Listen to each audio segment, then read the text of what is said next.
Good morning, everyone. So we'll come to the second lecture. So in the last lecture, we talked about the Hamiltonian and the band structure of graphene. So let's review a little bit. So in real space, so I just draw one hexagon. So if in the real space, you have a hexagon in this orientation, I mean, you define this as X, this as Y.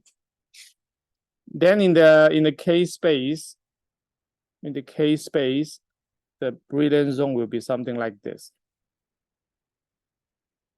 In the K space.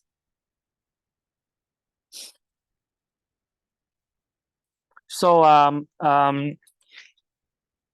you can call this a K plus, K minus.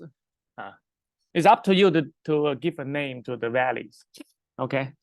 So the Hamiltonian, according to what we defined last time, it will be H plus and minus equal to EF.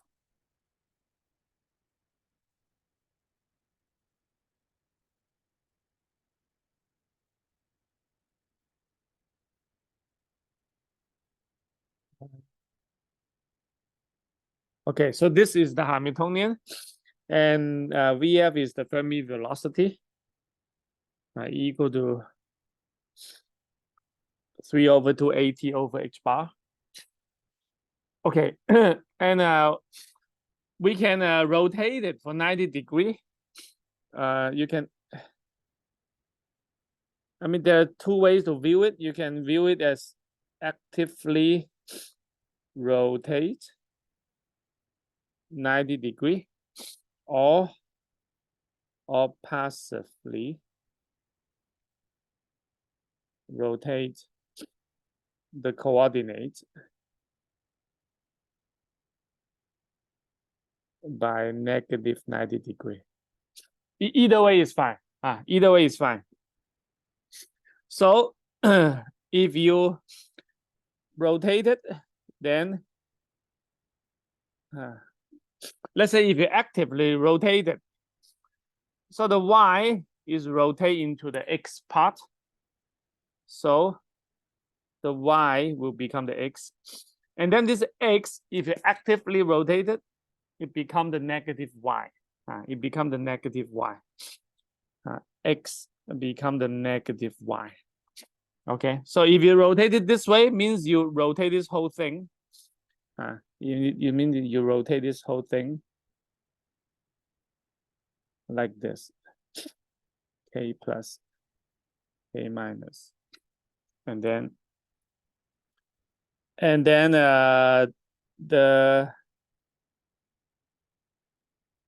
real space hexagon will be something like this. Okay. If you do this, then the Hamiltonian will be different.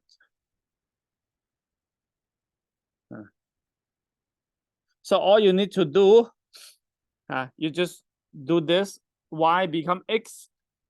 So, and X become negative Y. So this will become negative KY. And then, and then this will be minus and plus KX. And then this one, you have a negative I KY. And then this will become KX. So it will be plus minus and plus KX.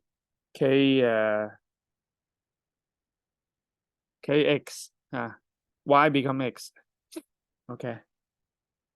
So you can write it in a better way. You can write it as just minus plus X minus plus KX. Okay. Okay, so these are two ways to view it. And we can use a Valley index. So let tau equal to plus or minus 1 be the valley index. The valley index. And then we'll use the Pauli matrix matrices. So the three of them, X 0, 1, 1, 0, and then the Y, and then the Z. Okay, so these are three Pauli matrices. Okay.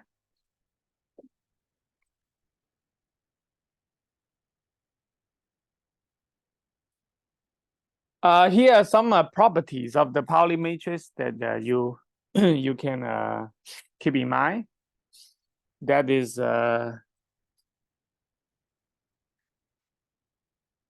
of them have this property. If you multiply them, square them, there will be 1. And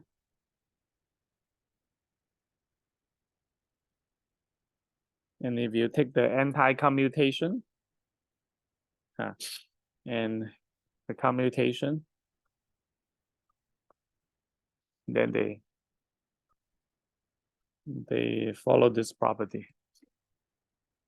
Okay, so these are some properties of the Pauli matrix. Okay, so if you do it this way, then the Hamiltonian can be written as this: tau kx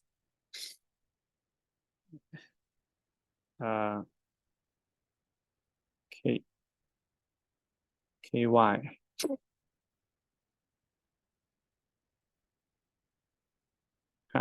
I mean, you can easily verify that. For example, let me take this. Okay, let's just quickly verify it. So now you can quickly verify it. So this you have negative plus kx 0, 1, 1, 0, and then plus ky. So you have negative I. I think I make a mistake. This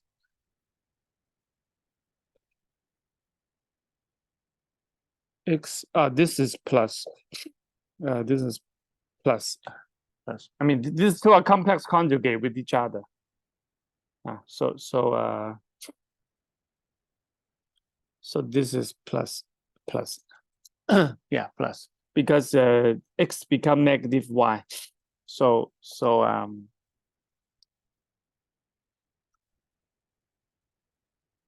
y become x. Y become x. So plus. Okay. So this will be plus.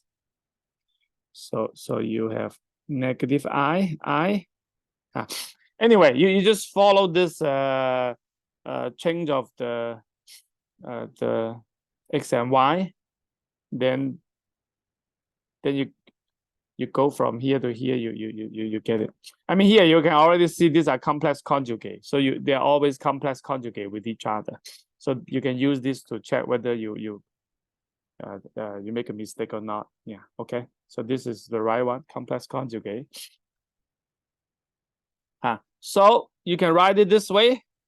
Then this will be sigma x. This will be sigma y. So then you sigma x.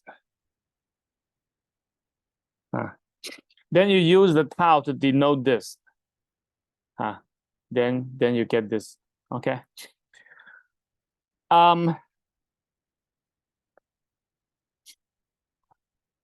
Then you ask which value is plus which value is a minus. So if you go according to this plus and minus corresponding to minus plus. Okay, so according to our definition, if you do it this way, okay.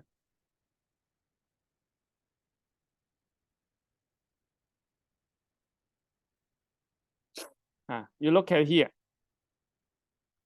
Here, this plus it become minus. So this value is minus. Okay, the other value is plus. Is okay? So the tau value, this is -1, this is +1. Okay, so this is also +1, this is +1, -1, -1, because these 3 points are equivalent.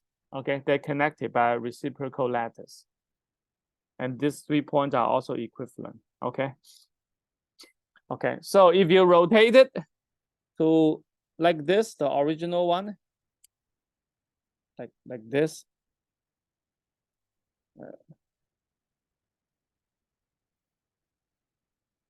If you rotate it like this, sorry, my drawing is not very good. It should be. I hope it would. Something like that. Okay. So if you rotate it, this will be -1, -1, -1, +1, +1, +1. Okay. So now it's up to you to define what is k, what is k prime, what is plus k, what is minus k. So here, I use plus and minus in this, but in some of the papers, people prefer to call the +1. They prefer to call this the k, and this the k prime. Because the k then corresponding to +1, k prime corresponding to -1. So what matters the most is not whether it is k or k prime. What matters is whether this tau is +1 or -1, because that is the parameter in the Hamiltonian. What name you give it is up to you to define. For example, this is a theory paper that I found yesterday, and you can see that it defined this as k, this as k prime. Okay, and then you look at here, that is +1, that is -1. Okay, so I think in some theory paper, at least I checked 2 of them, they prefer to call the +1k and the -1k prime, and correspondingly you can use +k or -k. But somehow here in my derivation, I define it this way. If you define this way, there's some justification, because here you are using the y coordinate. You have a +y coordinate, you have the -y coordinate. And here you rotate it, you are using the x coordinate. This is plus the positive sign, this is the negative sign of the coordinate. Okay, so I have seen a figure showing a coordinate like this, and then this is k, this is k prime. Okay, but anyway, probably different paper, they define k and k prime in a different way. But what matters the most is not the name of the value, is that what is the corresponding sign. Okay, that is the parameter that is in the Hamiltonian. Okay, do you have any questions? Okay, so after you get the Hamiltonian, we can try to take out some properties. So first, let's just solve it. Okay, solve it to last time we solved it to get the energy already. So let's solve it to get the wave function. Okay.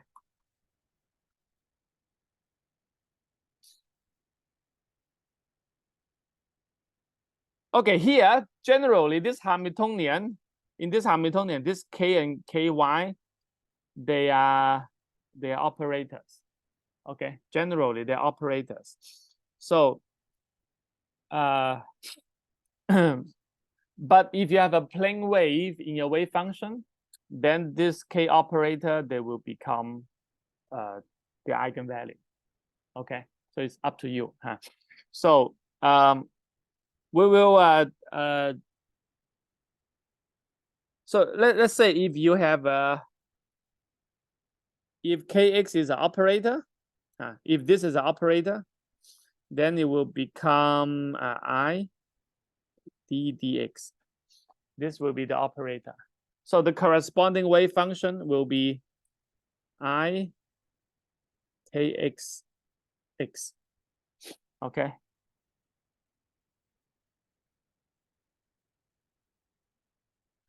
So the corresponding wave function will be y ky. So basically, you will have a plane wave like this. You have a plane wave like this in a wave function. So this is the part that will give you the eigenvalue kx and ky. So we're seeking, okay, we seek a solution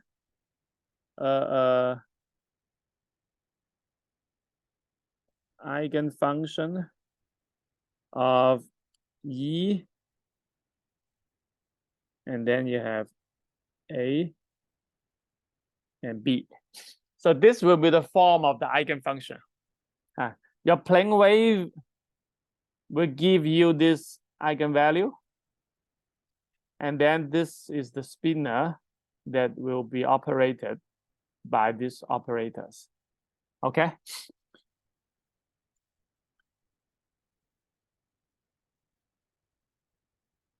Okay, so let's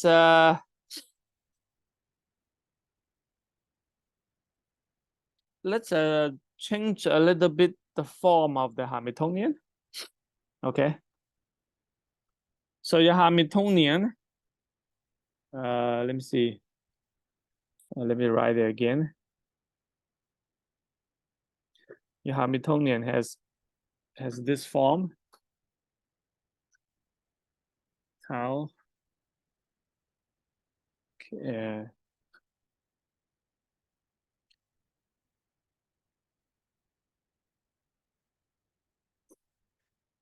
Okay, so we'll pull this tau out so that you have tau, and then kx plus I ky tau. Okay, so now let's consider a coordinate like this. You can have kx or ky.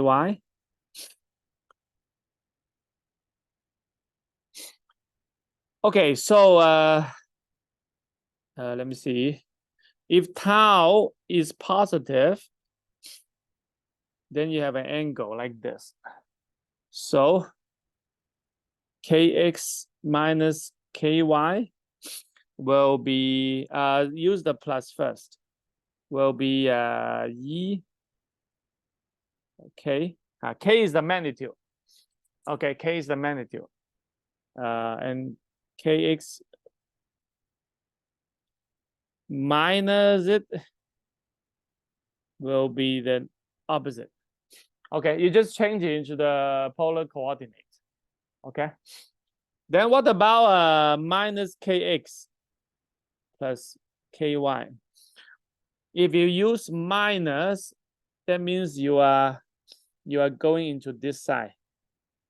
Okay, you're going into this side, and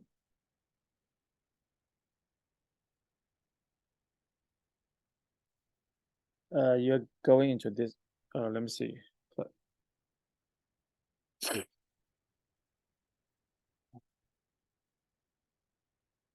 Wait, you don't need to do that. You don't need to do that. Because we already put the sign all here. Okay. So plus or minus, it just depends on your sign. And this tau only changed the sign. So it will be part of the sign. Okay, so it will be part of the sign. So that means, so this will be K, and then negative I theta, the tau will be in the sign. Because the tau and this negative one come together as the sign. So you just put the sign. Okay, here what matters is the sign here. Okay. So similarly, I mean, this part is always the complex conjugate of this part. Okay. So then you can actually move the K out.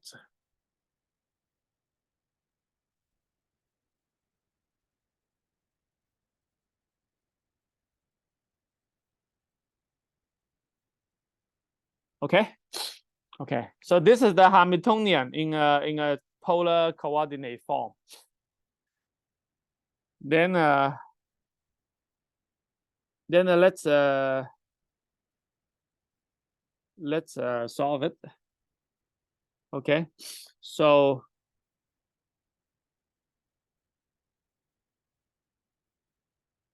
will be energy. So let's say you have two wave function, because you have the upper cone and the lower cone. So you have a plus and minus. Okay. So you have an upper cone, lower cone. So this will be the +1. This will be the -1. So you have. By the way, we already solved the energy. You can use a plus or minus energy. The energy is h bar VF K and plus minus. So you can use a plus or minus energy. Okay, so this is what we got last time. We got the energy already. Okay, so then let's get this Hamiltonian. Copy.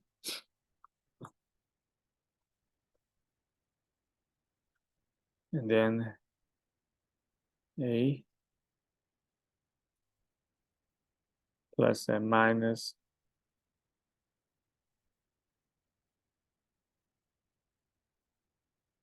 Okay, then you just solve it. Then you can easily get rid of this common factors. These are the common factor. So you can get rid of them.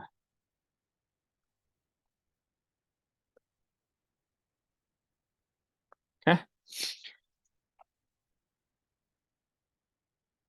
Then all you need to get is the ratio between the phi A and phi B. So let's get the first equation. In the first equation, you have tau B equal to plus and minus A. And then in the second equation, you'll get tau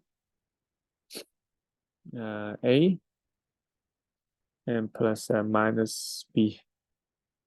These two equations will give you the same result. Will give you the same result. For example, for the first one, you get tau B equal to plus and minus A E I. You can times tau. And this one will just give you the same thing.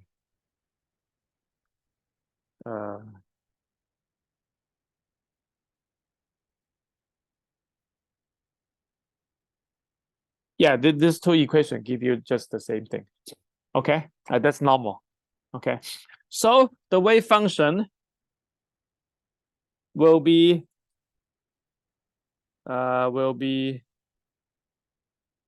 A, and then this will be plus.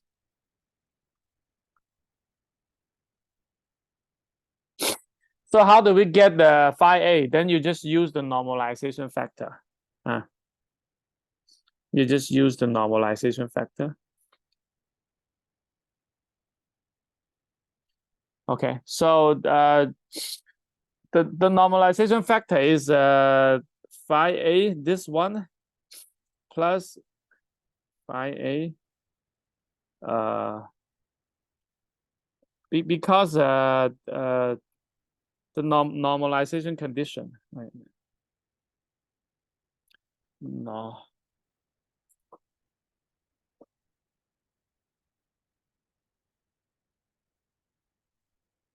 That is this thing. Plus this thing need to equal to 1. Okay. So from here, we can already get it. Square. This one will be 1 plus this thing will just give you 1. Give you 1.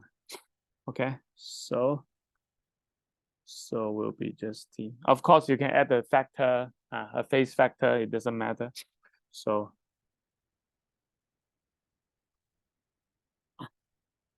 this will be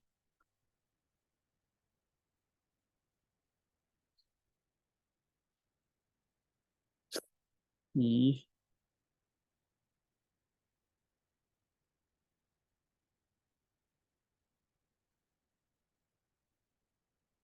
Okay. So this is the wave function. So of course, the total wave function, you need to add this fact. You need to add the plane wave, the total wave function. The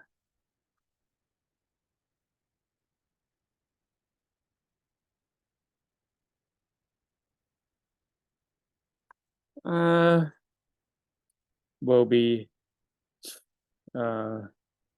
EIKR and then times this.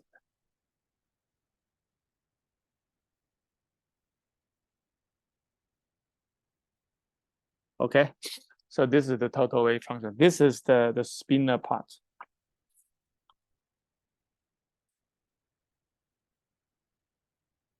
Okay, so let's look at the rotational properties. Let's look at the rotational properties. So you can actually change it into a form like this.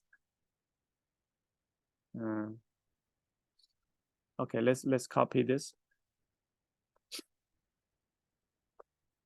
If you multiply a factor like this, E negative I theta 2. If you multiply this factor on the top, then the bottom one will become like this. Okay, then it's like a more symmetric. Okay, so what is theta equal to 0? If theta is equal to 0, then it's very simple. Then this is just 1.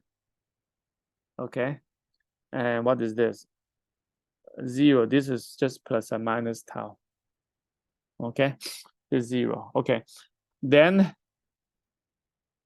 what if you change the angle to 2 pi?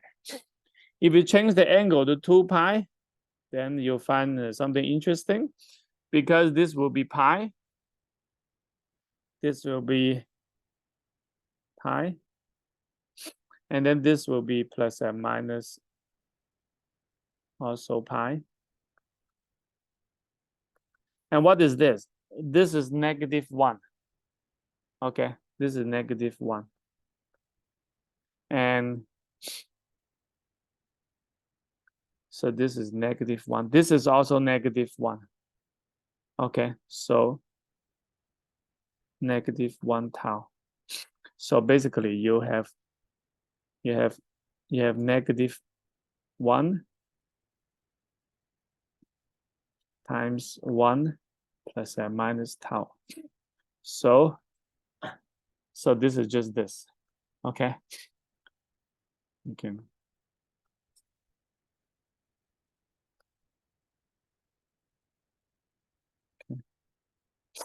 then this is negative.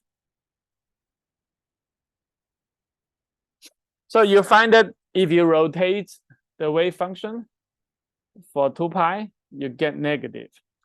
So this is the property of a spinner. This is the property of a spinner.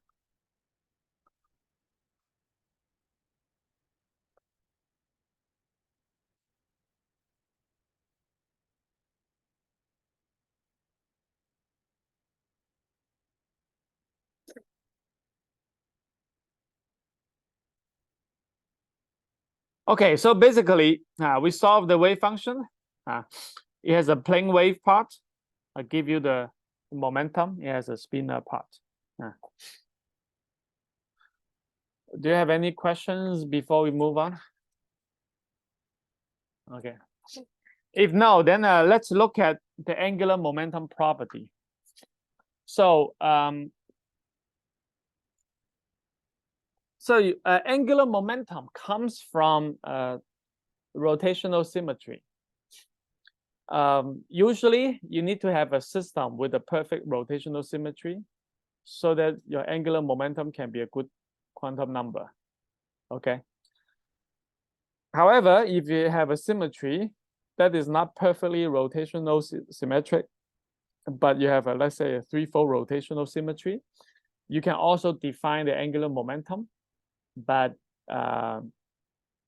you can call it crystal angular momentum.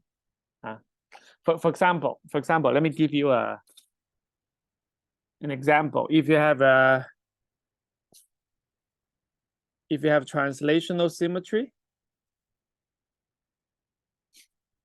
what do you mean translational symmetry? That means you have a system. You translate it for an arbitrary amount, then you get exactly the same thing. Then the momentum,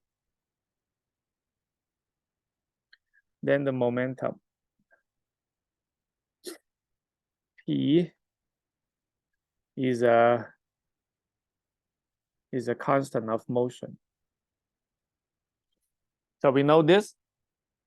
But if you have a discrete translational symmetry, let's say this is if you have a translational symmetry, let's say if you have a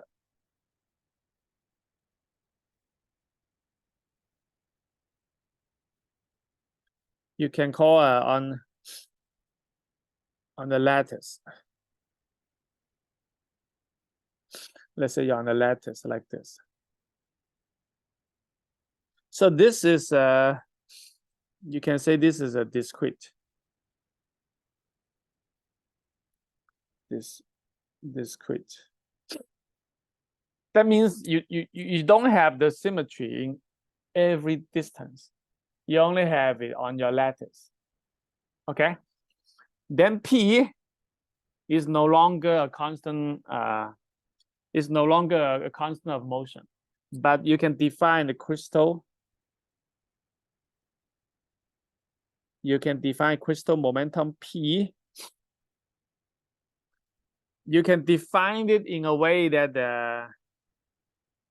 how should I express this? You can define it as plus G. So G is the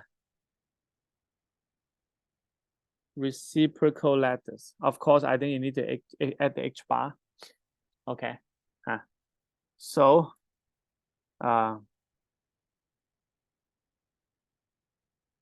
is a constant of motion.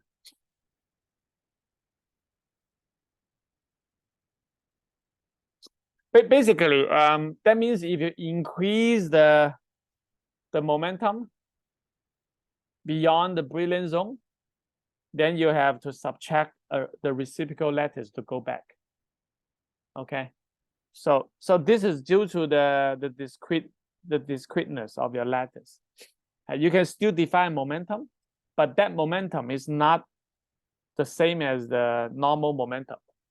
Is when you go beyond the Brillouin zone, you have to subtract the reciprocal lattice to go back to be within the Brillouin zone. Okay, this is what we call the crystal momentum. Okay. So now, if you have a system with a good rotational symmetry,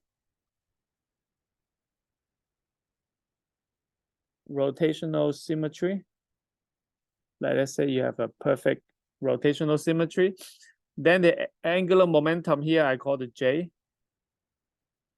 is a constant of motion. Okay, we know this when we learn the hydrogen atom. Okay, but if now your system has a threefold rotational symmetry, if you have a discrete, for example, a threefold rotational symmetry, then you can also define, I mean, I give the name, let's just borrow the name, just say crystal angular momentum. You can still define it. But it's up to 3 H bar. 3 H bar. Plus 3 H bar. You can times n. Okay. So n equal to 0 plus and minus 1 plus and minus 2 dot dot dot. That means if, for example, for hydrogen atom, your angular momentum can just keep going, right? 0 H bar, 2 H bar, you have the S and P all the way, just keep going, right? And then you have the D orbit, you have the F orbit, just keep going, right? But once you have a threefold rotational symmetry, you go from 0 H bar, 2 H bar, 3 H bar, then the 3 H bar go back to 0. So everything is defined only within this range of 0 to 2 H bar. Okay. When you go beyond the 2 H bar, let's go to 3 H bar. You have to go back to 0. Because this in all number of n, they will correspond to the same thing. Just like the momentum here. You have a P plus H bar G, they're the same thing. They're the same thing. Okay, they're the same thing. Here is the same. You need to subtract back the 3 H bar to go back. So everything is only meaningful within we call this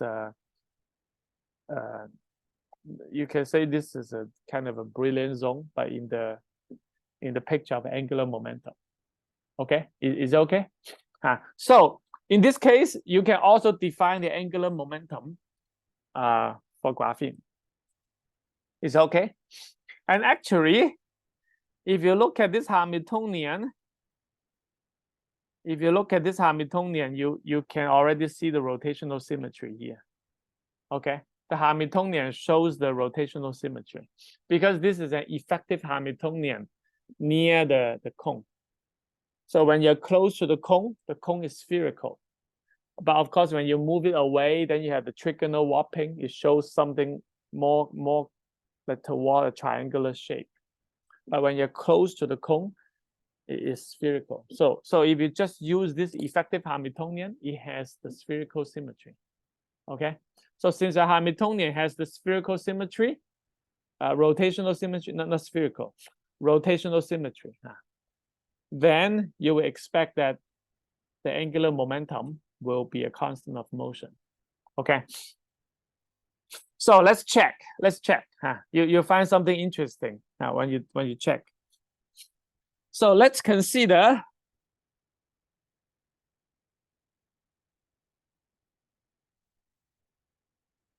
okay, so let's see the Hamiltonian H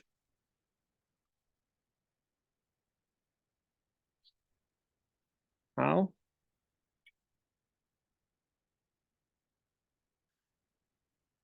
By the way, in here, well, let's just add the band gap term then to make it more general.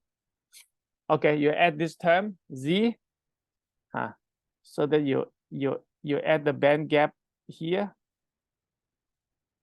This thing will break the symmetry of the A and B sublattices, just to make it more general. Okay, so this Hamiltonian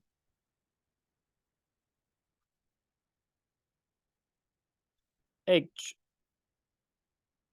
has the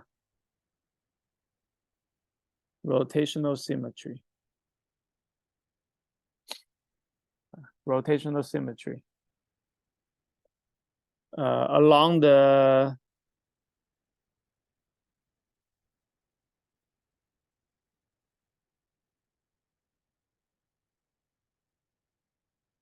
z-axis. Along the z-axis. So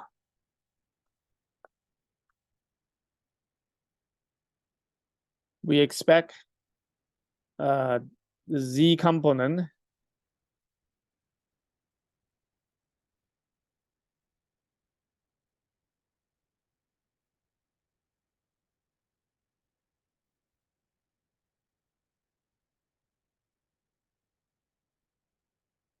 to be a constant of motion. A constant of motion. So let's consider the orbital angular momentum Lz equal to xpy minus ypx. The z along the z-axis.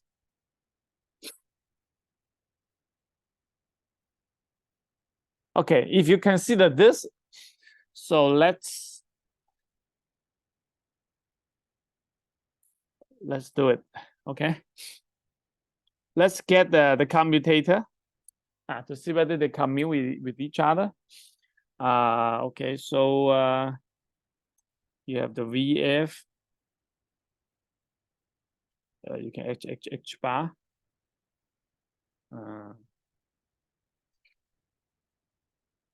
Tau.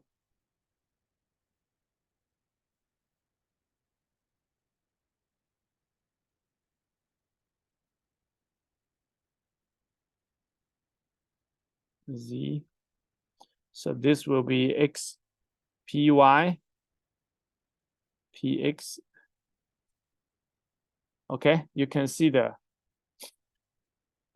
you can easily find that you can ignore this term because this term will commute with it. Okay, so let's do it. VF. So the H bar can get inside. Okay, the H bar can get inside to make it Px.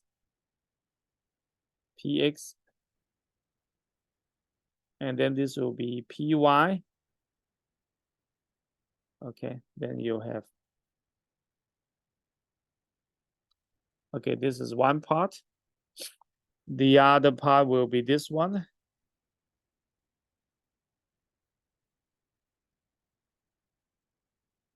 Okay, so this one will be 0 because they add a different space.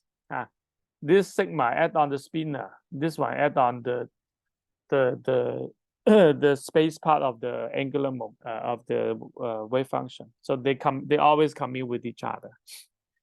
Okay, for this one, then you have to break it into 4 terms. One is this. Let me see. This will be this one with this. It will be, let me see, it will be Px and then with the x, sigma x Py. Okay, all the other parts they commute. Only this part is not commute. Okay, and then VF tau. So you can see that this and this And then let me see. Px will be pxy sigma x px, and then plus vf will be pyx sigma y py, and then it will be minus vf py y sigma y px. Okay, so you break this into 4 terms, then you can see that what is this? This is negative ih bar. Okay, and then this is 0. This is 0. This is also negative ih bar. Okay, so then what you get is you will get negative ih bar, and then you have a vf. Then here you have tau x py minus here will be okay, and this is not 0. This is not 0. So that means LZ is not a constant of motion. So then you feel strange. You have a Hamiltonian that has rotational symmetry. You expect the angular momentum to be a constant of motion along the z-axis, but when you double check, the z component of the orbital angular momentum is actually it doesn't commute with the Hamiltonian. So what does it mean? That means the orbital angular momentum is not the total angular momentum, because this one is the total angular momentum. So that means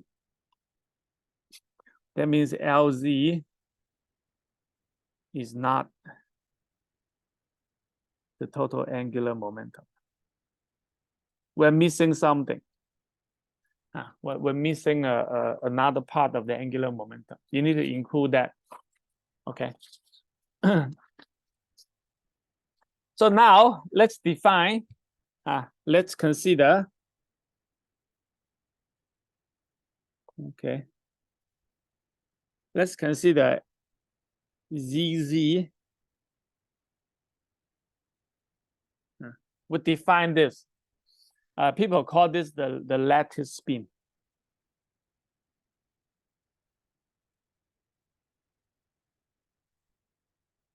The lattice spin. You can, okay. Or you can. I mean, we people give a name. I mean, there's one paper that give a name. So you define this as the lattice spin. Then let's consider. By the way, what I'm learning from this paper. The reference is PRL 106.116.A3. Okay, so this is the reference. I think I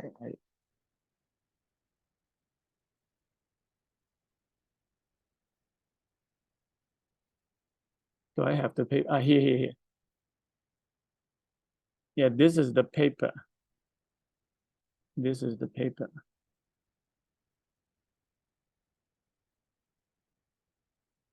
Yeah. So they calculate the angular momentum in graphene, and then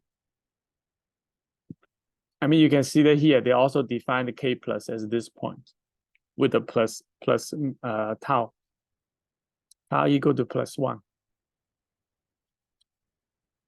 Now here they find that the Hamiltonian does not commute with the orbital angular momentum, so they define a additional term. So this operator they term them as the lattice spin. Okay, the lattice spin. Okay, so then they define the total angular momentum as the orbital spin, orbital angular momentum plus this lattice spin. Okay, so let's calculate. Let's calculate this commutation here. Okay, so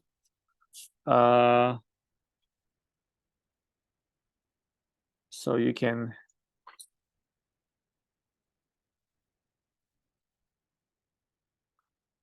so this is the Hamiltonian.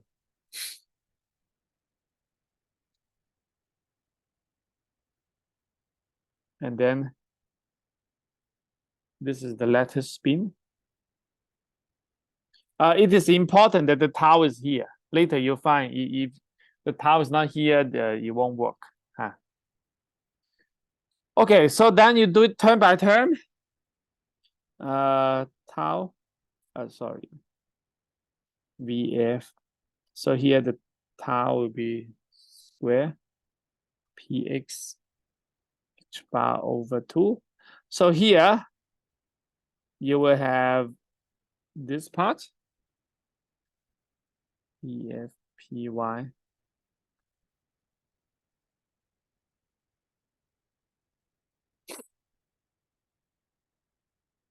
And then you have sigma y, sigma z. And then here you have EG over 2, h bar over 2 tau. I mean, the last part is trivial. Okay, the last part is trivial. So this part is 0. I mean, it's commute with itself. Okay. So this one we'll consider this formula. You consider this formula.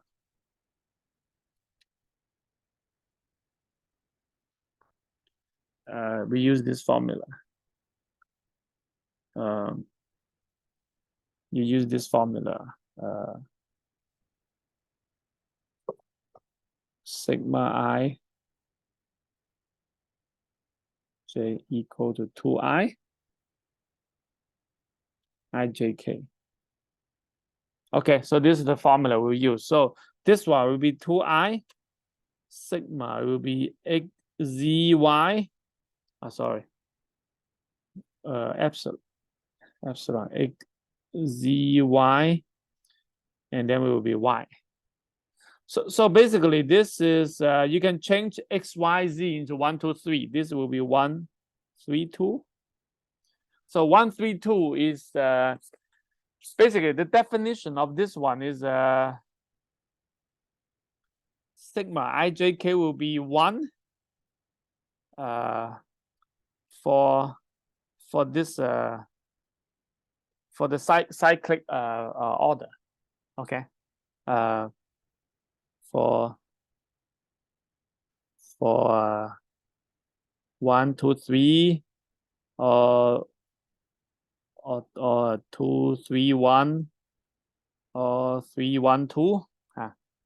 Will be -1 if you inverse the order, like 1, 3, 2 or 3, 2, 1 or 2, 1, 3. So if you go this way, if you have 1, 2, 3, if you go this way, it's +1. If you go the other way, it's -1. That's the definition of this function. So this one will be -2I sigma. Okay, similarly, you have 2I, this will be sigma yzx, this will be x.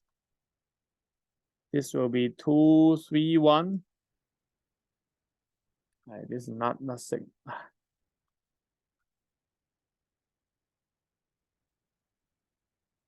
This is epsilon. So this will be 1, 2, 3. This will be positive.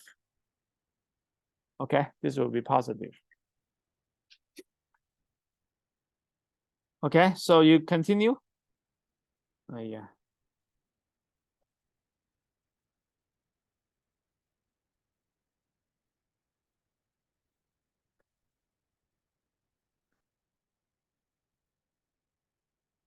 Then you continue. This will be what?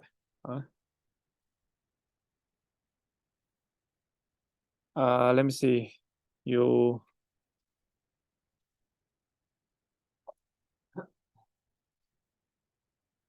Okay, this will be 1. Then you have negative I. This 2 and this 2 will cancel each other. Then you have the negative H bar VF. So here you have PX times sigma Y. PX times sigma Y. Okay. And then here you have this 2 cancel this 2. Then you have PY times sigma X. And you have a tau here. So you get tau PYX. And you move the other factor. We take the negative I out.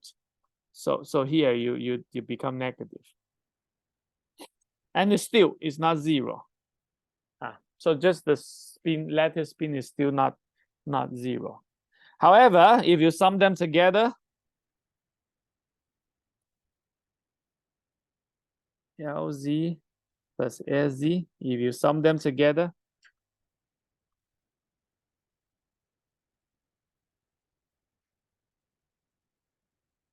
so what is this? We get the result. This is, okay, this is the result. Copy.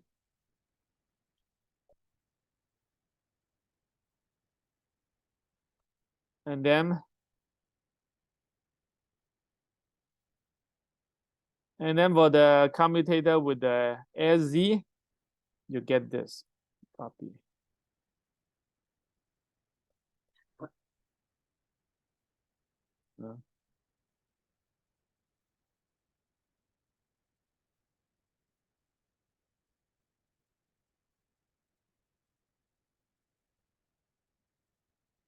Let me see.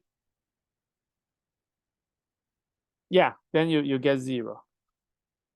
Okay, you get 0 because this part cancel with this part, and this part cancel with this part. Okay, so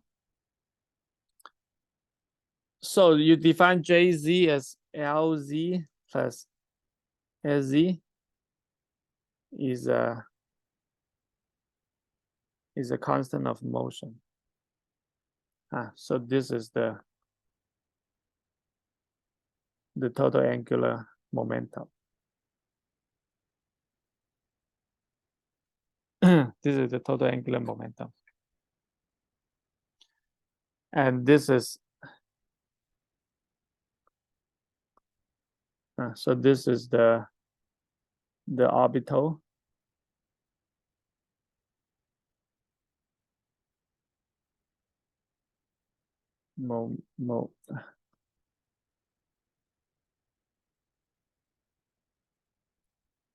And then this is the lattice spin. I mean, it follow a similar mathematics as the Dirac equation. Okay, in the Dirac equation, you have the orbital angular momentum and you have the spin. You sum them together, then you have the total angular momentum, and the total angular momentum commute with the Hamiltonian. Okay, so here in graphene, I mean, the Hamiltonian has the form of a 2-dimensional Dirac equation. So naturally, it follows a similar property. Okay, so here you will find that would define it this way.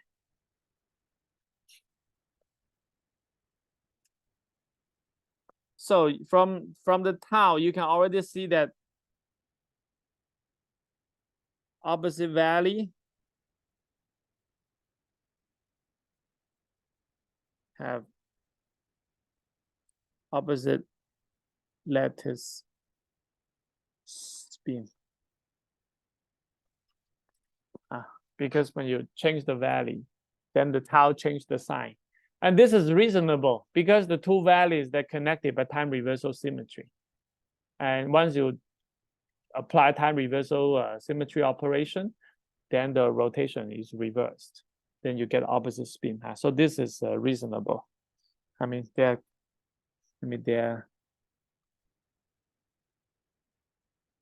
connected by time reversal.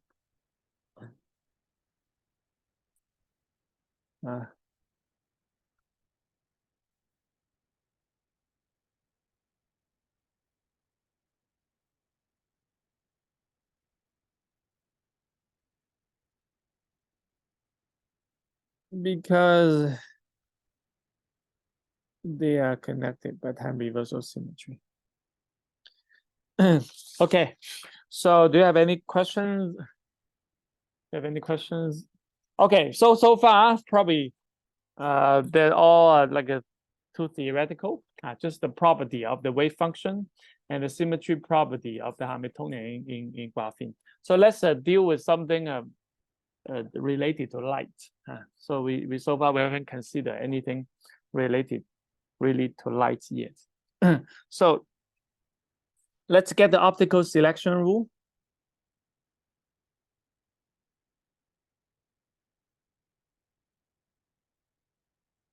For gapped graphene. By the way, one thing I want to note is that the Hamiltonian has the rotational symmetry.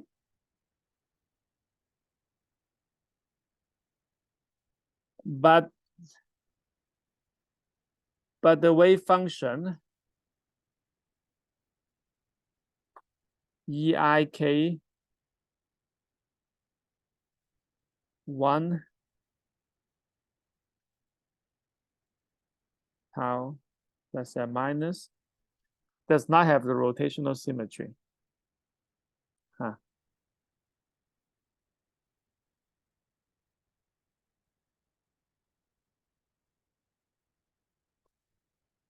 The rotational, because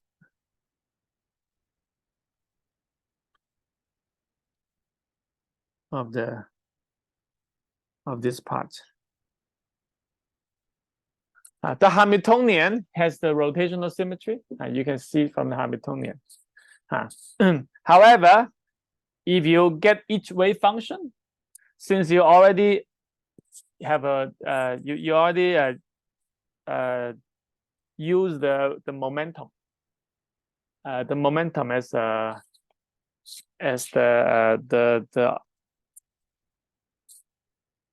part that you want to get the eigenvalue. So you have a plane wave attached. You have a plane wave included in your wave function.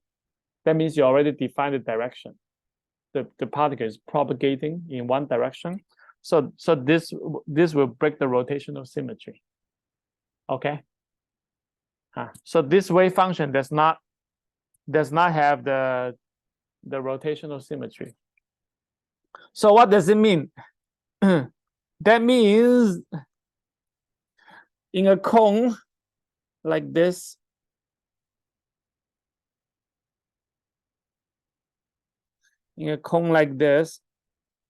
each of this state is not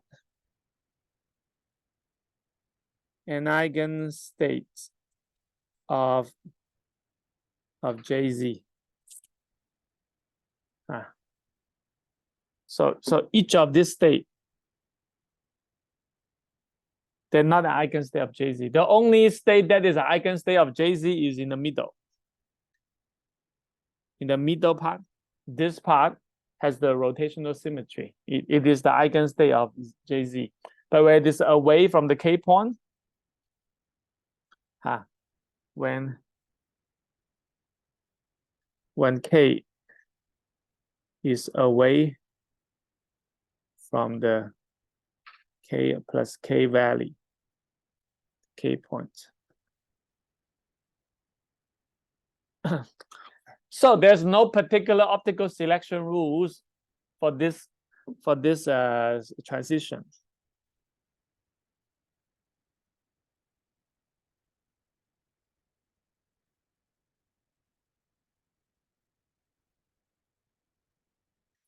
You can say not the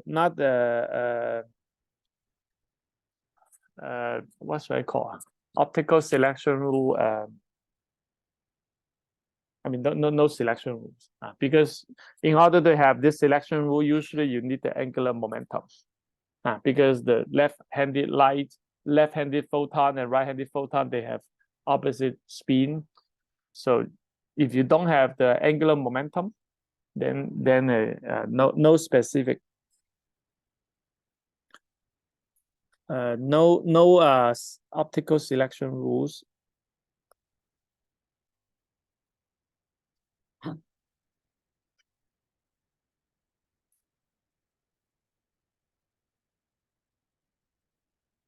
Based on related to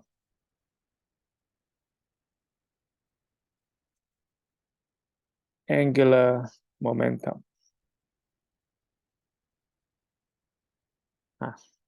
So there's no optical selection rule. That means you shine the light with the right-handed circular polarization, there is a transition. You shine the light with left-handed circular polarization, no matter left-handed or right-handed, you have transition, because they're not eigenstate of angular momentum. So you always have transition. You cannot forbid the transition. Okay. And the interesting part happens in the middle. Okay. But when graphene has no gap, the middle point is just this direct point. It has zero energy. So nothing interesting happens when you have zero energy and you're considering optical transition. Okay. So in order to consider optical selection rules, like meaningful optical transition with selection rules, we open the gap and then consider the selection rule in the middle. Is okay? So I mean, this explain a little bit why we need to open the gap when we consider optical selection rules. Because if you don't have a gap, then optical transition happen in the point that is away from the K point. And in this point, this wave function, they are not the eigenstate of angular momentum. So you cannot define the optical selection rules based on angular momentum. Okay. And the point that has rotational symmetry is in the middle. Okay. Is in the middle. But when it is in the middle, it has zero energy. Okay. So it's not very meaningful to consider transition when you have zero energy. Okay, so we open the gap. So let's open the gap and then see the selection rule in the middle. So the Hamiltonian will be something like this. Just write it again. Kx plus ky, and then plus a band gap, and then z. Okay, you open the gap. So then you so and the band at k equal to 0, that is at the k or k prime points. Then the Hamiltonian, this will be 0. Then the Hamiltonian will become just z. Okay. Then the eigenstate will be very simple. Will be 1, 0 and 0, 1. These are all gone. You only have this, and you know sigma z, the eigenstate just spin up, spin down, right? The same math. I mean, here is the lattice spin. Z 1, 0, 0 up. So these are the eigenstates of these are eigenstate of sigma z or z a z. So they are the good eigenstates of the lattice spin. And then that means they have a well-defined, they have well-defined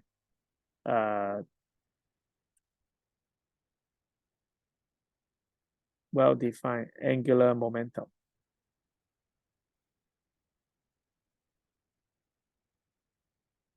So basically, you open the gap. You open the gap. Right. And then you open the gap. Okay. So here you have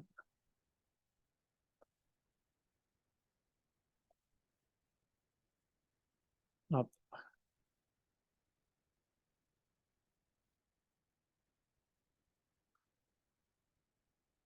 Let me see.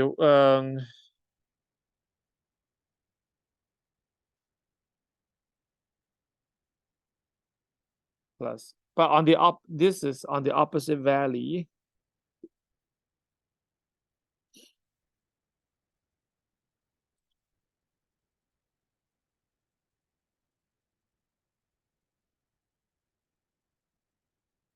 Okay, so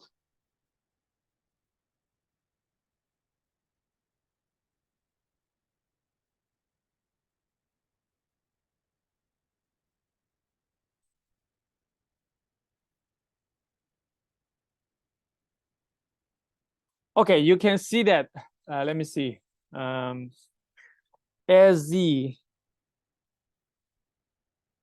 Az equal to h bar over 2 times tau. So let's say this is tau plus 1. This is tau minus 1. So what is the Az? So the Az here, I mean, it's very simple. Az is h bar over 2. Az is negative h bar over 2 here. And this one is also this. But then it's negative 1. Okay. So it's negative 1. So I think if you calculate Az will be opposite.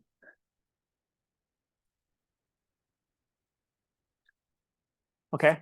So because of this tau here, the lattice spin is always the opposite when you go from one valley to another. So you have this, you have this. They're opposite to each other. It's okay. Okay, then once you have the angular momentum in the middle, then you have the optical selection rules. Because this transition here is only good when you have a photon that match this angular momentum. So this only emit one kind of photon. This emit the opposite kind of photon. Okay, and this optical selection rule is only good in the middle. Once you're away from it, then it no longer holds. Okay, so we can do a little bit of a formal calculation. So let's consider the electromagnetic perturbation.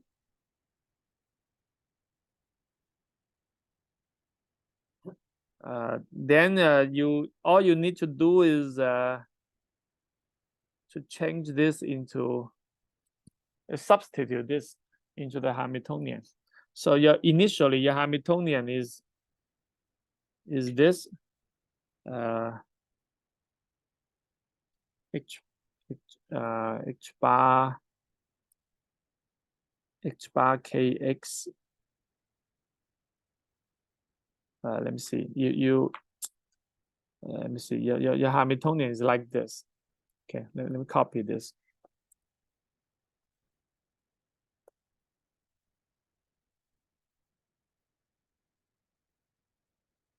And you add the h bar inside to make it p. Okay, to make it py.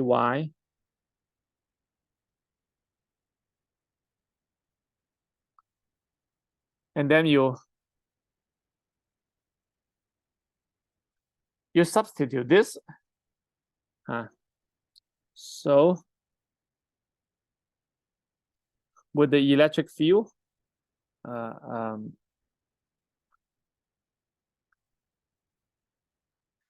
so with this, copy.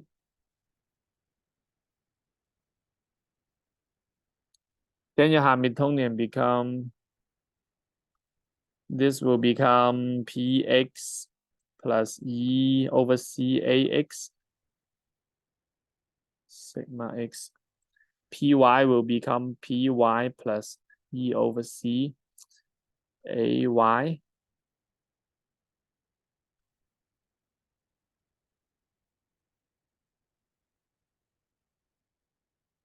And then this will be C. Okay. Then you can still separate it. You just get the initial one back.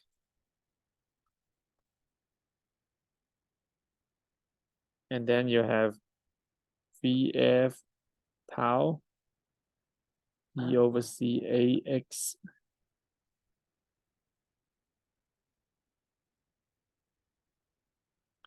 And then, let me see, plus E over CAY.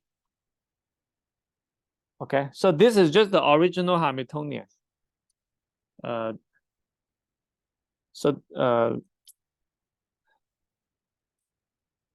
Let me call this under the EM field then. Okay, so this is just the original Hamiltonian, and this you can say this is the perturbation.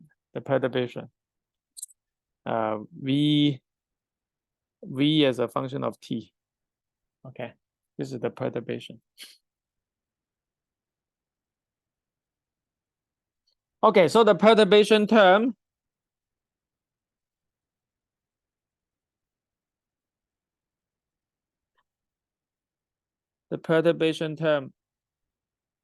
Vt equal to, let me see, VF E over C, and then let's see. Okay, you follow this. You have tau AX minus AY I, and tau AX plus AYI. Okay, plus this. This is EM field, so the A will be time dependent. Okay, so for circularly polarized lights, you consider this. You consider A1I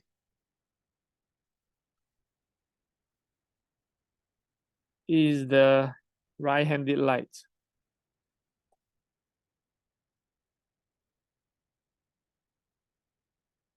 Okay. A1 negative I is the left-handed light.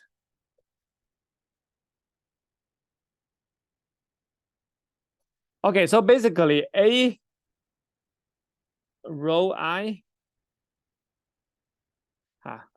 so rho plus 1 denotes the circular polarization of the light. Polarize of the light. Okay.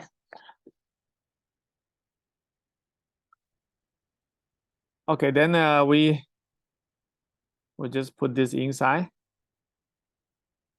V then equal to, how are we going to write it? VFEC. Okay, then you just put it inside. You just put it inside. So let's get the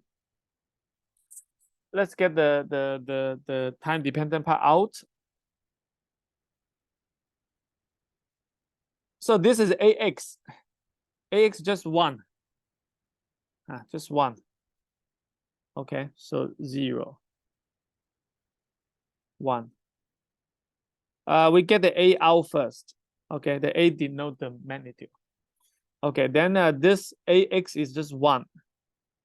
AY here is rho I. So is minus rho I times I. So this is tau plus rho I times I, 0. Then I times I is just negative 1. Okay, so this is negative 1. This is negative 1. So all you get is plus, and this will be plus.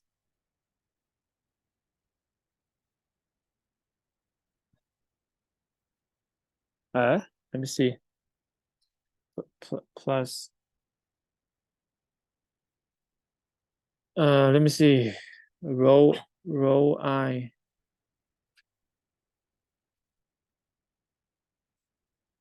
I think I'm missing something here. Let me see. I'm missing something here.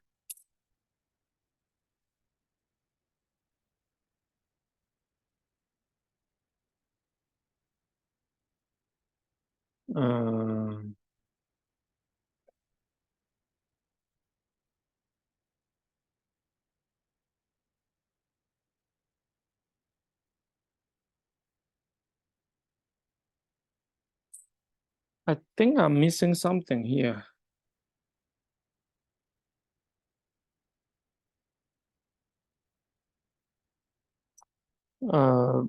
Because everything here should be complex conjugate. I don't know how to add that in, but let me see.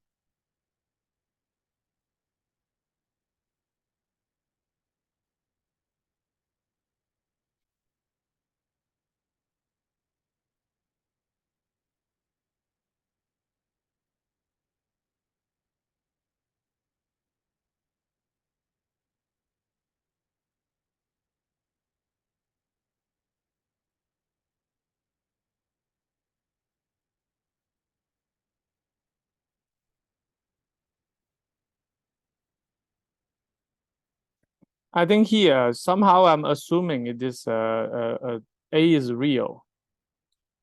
But once you make it like complex like this, then you actually you need to add the complex conjugate. Okay, you actually you need to add the complex conjugate. Okay, so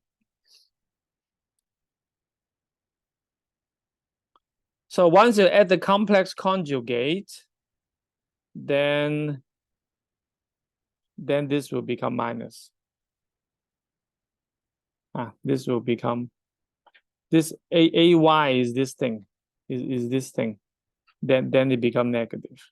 Okay, it become negative, and then it will be rho. I mean, these two must be the same. I mean, I mean, here I'm assuming is not complex, but once you use a perturbation, because I think in reality the electric field is real, right?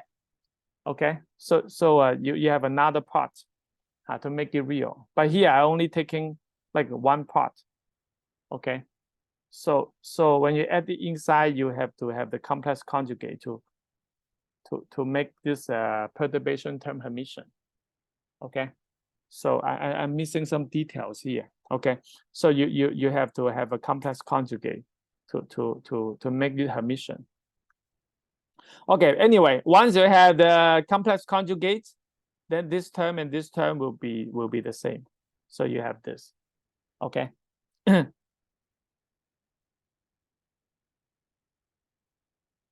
Okay, so then you will have VF EA over C tau plus, then this will be sigma X.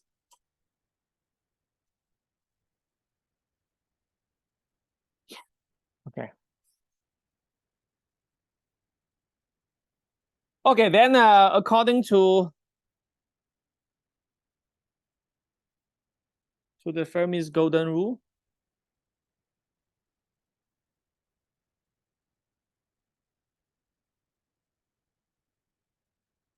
for harmonic perturbation,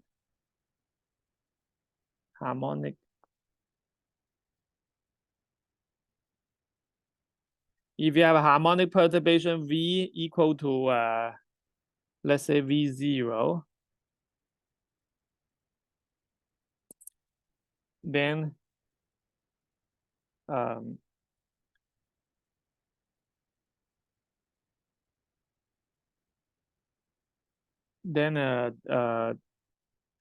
the transition probability I to F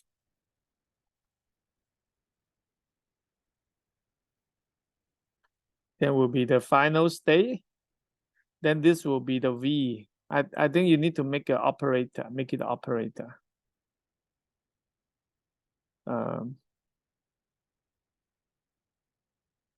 Square. And then you have the frequency F to I minus omega. If you don't, you're not familiar with the Fermi's golden rule, you need to go back to your quantum mechanics textbook. Basically, you have a final state, your initial state, your final state. You have a harmonic perturbation. You have a harmonic perturbation. Make a transition. Then you take this harmonic part. This time oscillation part. You don't consider it when you consider this. Okay, you take this part out, put it inside, and then you have a delta function to consider the energy conservation. Okay, so in this case,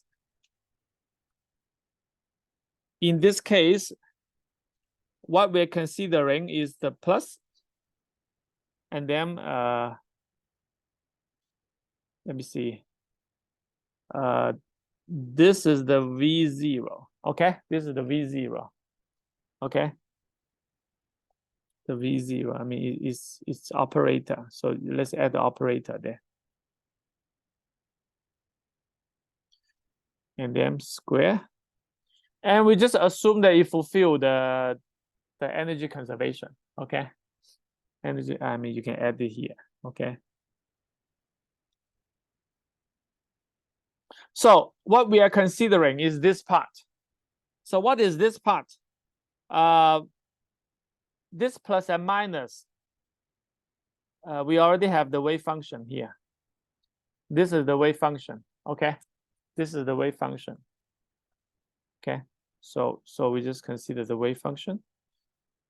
1, 0, and of course, you need to add the complex conjugate, but it's 1, 0, so it doesn't matter.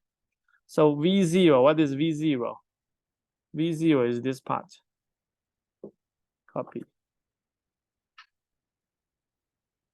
And then you change this into 0, 1, 1, 0. And what is this? This minus is this one. Okay. Then of course you need to add the square. Then you just put everything out.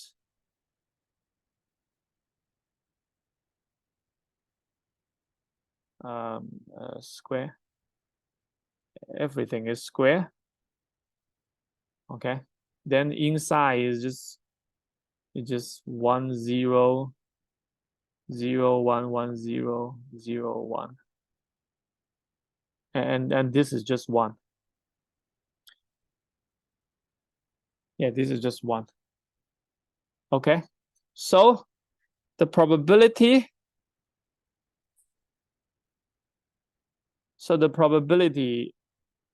pi to f will be proportional to tau plus p plus rho. I mean, everything else are finite. Okay, so what matter is this thing. Okay, so what does it mean? So for tau equal to +1, I to f not equal to 0 if, let me see, is 0. Okay, if it is 0, if rho equal to -1. Okay, not 0 if rho equal to +1. So that means -1. What does it mean? -1 means it's left-handed, so it's left-handed light.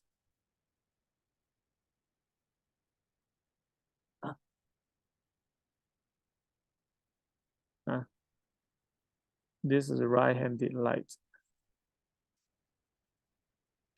Okay, then you consider the other value, then equal to 0 if rho equal to +1. Should I write it this way? Is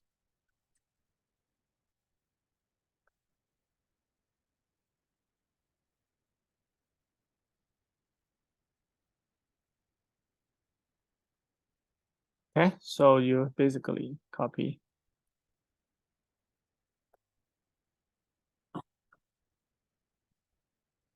Okay, so this is the optical selection rules. For different values, they pick different circularly polarized light. So we can already understand from this diagram. Okay, let me just copy this diagram, this figure. Copy. So how do we understand this in a graphical way? Okay, +1.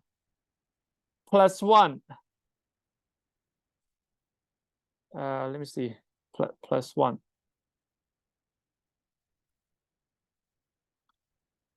So when this is +1, if this right-handed light, the transition is allowed. Why? I mean, from the figure, you can see that this is -1/2, this is +1/2, right? When you have right-handed light, then the photon, the photon will be +1, like +1. The photon will be +1. Right-handed light.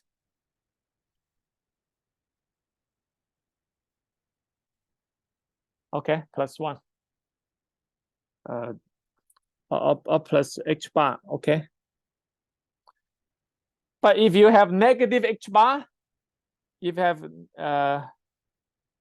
you have negative h bar, like left-handed light, then you have -1/2. You have a -1, then it will be -3/2. Then it doesn't match the spin. Okay, so this transition is not allowed. And then for other one, then you need to, this is +1/2, this is -1/2. So you need to have a negative h bar. So this will be left-handed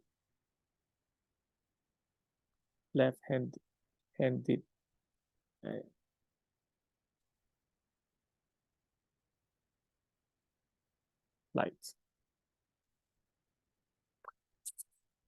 Okay, so this is the selection rule. So you can understand it graphically by just considering the angular momentum, or you can just, I mean, follow this Fermi's golden rule and you calculate the probability. Eventually, you get the same answer. Okay, you eventually get the same answer, and you have this, like I would say, is a pretty elegant result because you have the value index and the index of the polarization of the light summed together, so that you know that if they have opposite sign, the probability will be 0. Okay, the probability will be 0. I mean, this is called a very selective optical dichroism. Okay. So one thing you need to remember is that this optical selection rule is only strict in the middle. It's only strict in this point. Okay. Once you are away from this point, this optical selection rule is no longer strict. The reason is because once you're away, the angular momentum is no longer a good quantum number. And this selection rule does not hold. If you go to the Fermi's golden rule, once you're away, then this wave function is no longer 1, 0, and 0, 1. You need to consider once you're away, then your wave function will be different. Because when you're in the middle, this part is 0. Okay, then you only consider this part, then you have 1, 0, 0, 1. But once you consider this, then you have to include the wave function. You have to include the contribution from what we have learned before. We calculate the wave function, right? So yeah, we calculate the wave function before. These are from the XY part. Okay, and you can see that they're not as simple as the 1, 0, 0, 1. So once you include everything, then you don't have a simple selection rule. I mean, you don't have the selection rule. Okay. Okay, so right, let me see, right-handed. You think this would apply if the final state was a flat band? Flat band? Yeah, in twisted vibration.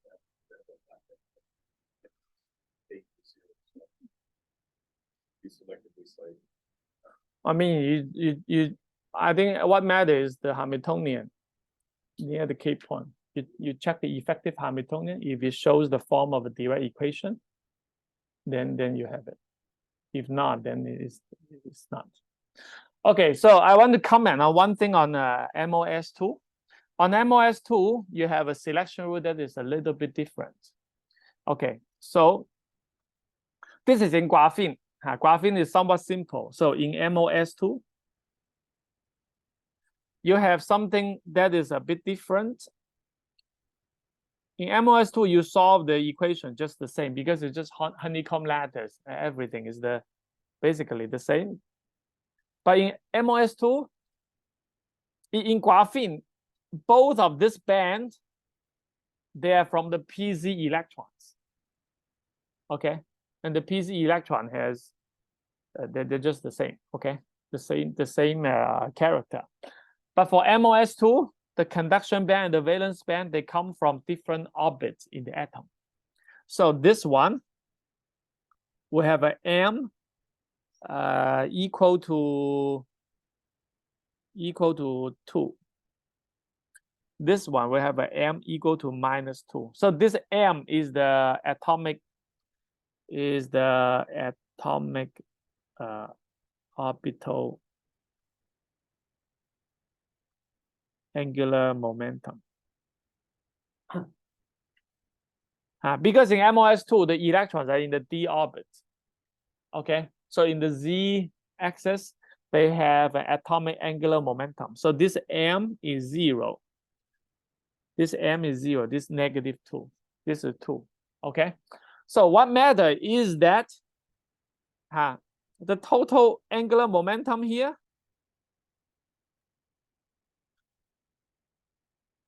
if you sum over these two, this will be what? This, I mean, M equal to 2. of course, you have H bar, so this will be 3/2 H bar. Okay, and then this will be JZ will be negative 3/2 H bar. Okay, then what does it mean? You have 3/2 H bar, you have 2/2 H bar, then you need to flip it. So you have the opposite. So this you need to have negative H bar. So you have the left-handed light. And then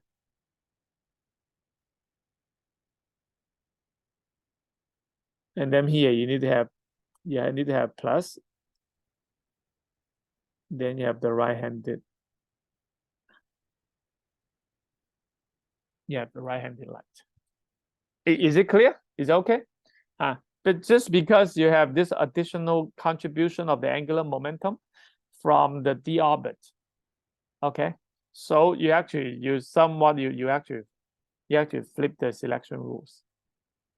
Okay, so this is one thing that is different. Okay, but the picture is still quite simple. The picture is still quite simple. Basically, you in this particular point, you have well-defined angular momentum. So that's why you have the selection rule. But then you ask, it's only one point. How can it give you a dominant contribution as you observe in the experiment? In the experiment, you are seeing absorption across different points, right? All of this will contribute, right? And actually, people see very good optical selection rule in the spectrum. And now you're only saying that there's only one point and the other point they don't follow. How do you reconcile this with experiment? Okay, so the reason is because in experiment, you are not propping this transition separately. You're only basically propping one transition due to the exciton. Okay, the excitonic effect is actually important to make the selection rule practical and applicable to the experimental result. So what the exciton do is, when you have the exciton,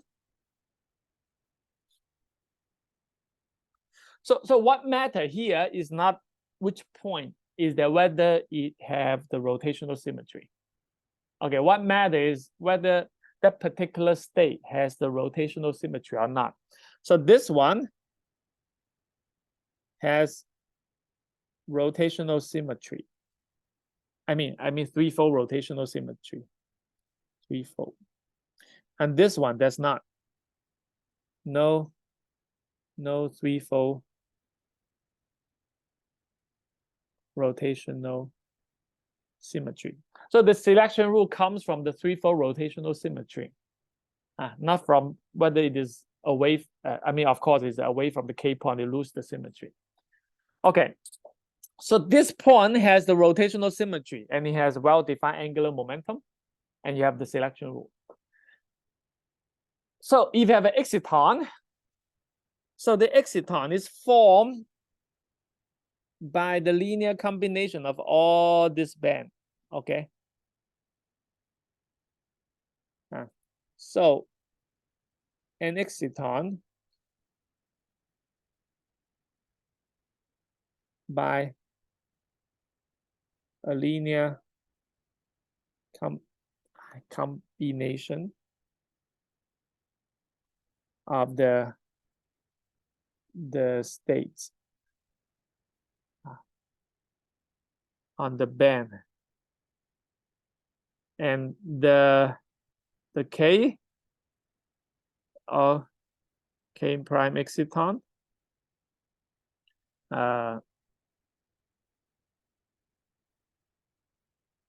has the threefold rotational symmetry. So they are the linear combination. They combine in a way that obey the selection, obey the symmetry. So you have a linear combination of all this band combined together to form an exciton, and that linear combination give you a threefold rotational state. So the exciton has the threefold rotational symmetry. Okay, and what you're propping is the transition of the exciton. Okay, it is the transition of the exciton. You form an exciton with a linear combination of electron here, with a linear combination of hole here, and this particular linear combination, they give you the threefold rotational symmetry. Okay, and in your experiment you see one peak. In your experiment you see one peak. That's the A exciton. So this A exciton, I mean, in principle, you're just propping one transition. It's just the exciton from the ground state to the 1s state. It's just one transition. And this 1s state has the threefold rotational symmetry. So it has well-defined angular momentum, and the selection rule applies to it.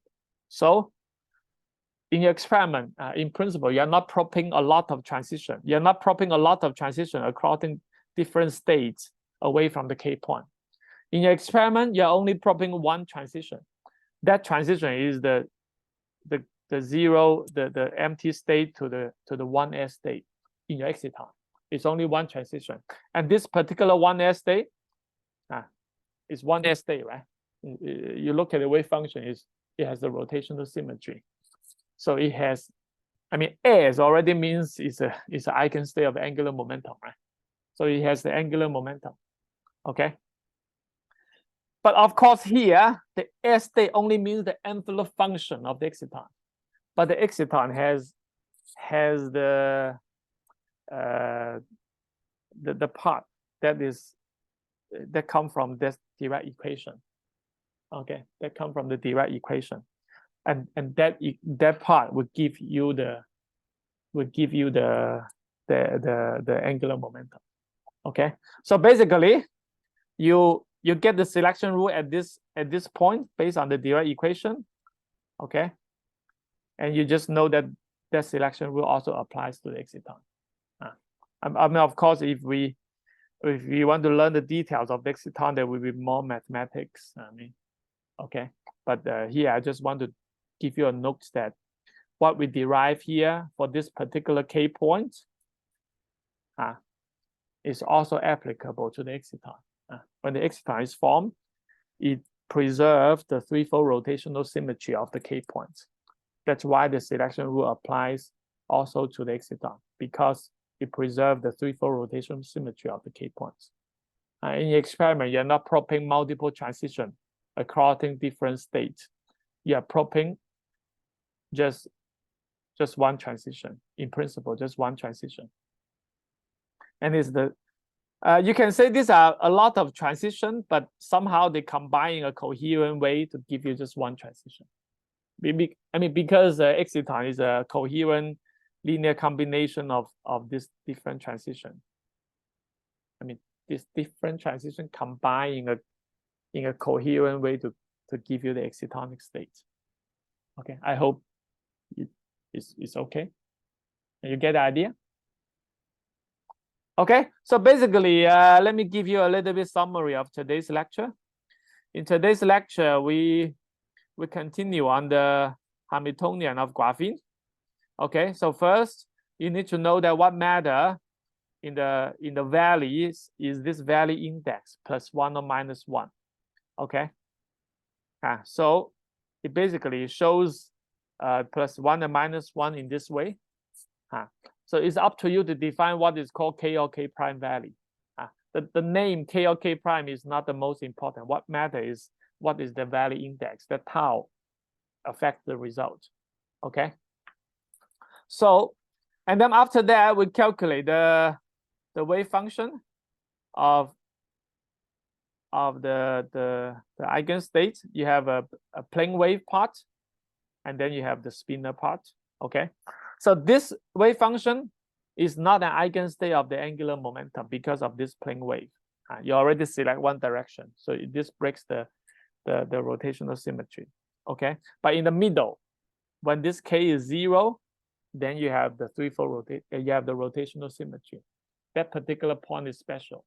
It has well-defined angular momentum. Okay, and then we talk about the angular momentum related to this Hamiltonian. So we find that this Hamiltonian has the rotational symmetry.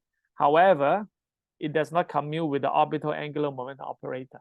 In order to make it commute, you have to add a part that is the lattice spin. You add this part, then the total angular momentum will commute. Okay, I mean along the z direction. Okay, so this total angular momentum is a constant of motion. Okay, and then after that, we consider the optical selection rule, and you only have meaningful optical selection rule in the middle, because it is in this part that you have a well-defined angular momentum. And in graphene, there's 0 transition energy in the middle. Okay, so we consider the case of a gap graphene. Let's say in boron nitride, then you break the AB symmetry, you have opened the gap. Okay, so once you open the gap, then you can get the optical selection rule, either according to the perturbation theory or according to the angular momentum consideration. So basically, the result is very simple. For the tau e plus 1 value, it selectively coupled with the right-handed light. For the tau equal to -1 value, it is coupled to the left-handed light. Okay, so this is the property of the Dirac equation. Okay, so as long as you have a honeycomb lattice, then you can have the effective Hamiltonian in a Dirac form. Then you have this selection rule. Okay, so this selection rule basically comes from the honeycomb lattice, and you can say that it comes from that threefold rotational symmetry of the lattice. Of course, honeycomb lattice means A and B, they're the same. But here you need to break the AB symmetry, so maybe you should not call it honeycomb lattice. But anyway, okay. So, and for MOS2, because of this additional orbital angular momentum here, you have a m equal to 2 additional angular momentum. This will actually make the angular momentum different. You actually flip the selection rule. So you actually couple differently, but you still have that selection rule there for both graphene and MOS2. Because graphene and MOS2, they basically have the same lattice geometry. Okay, gap graphene and MOS2. And then at the end, I gave a note about the exciton.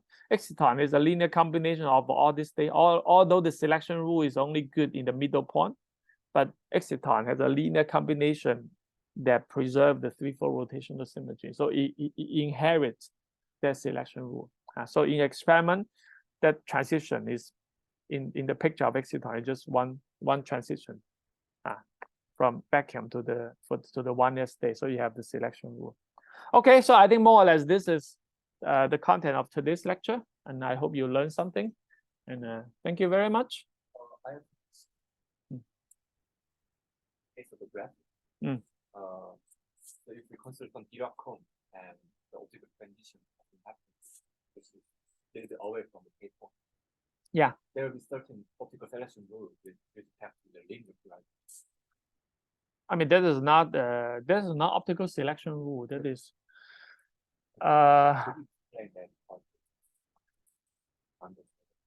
so let me see. Okay, your question is when it is away, you have some selection rule related to the linearly polarization. Okay, when you consider linear polarization, you no longer use the angular momentum, because linear polarization is not a state with a well-defined angular momentum. I mean, linear polarization is a combination of left-handed light and right-handed lights, right? So in graphene, let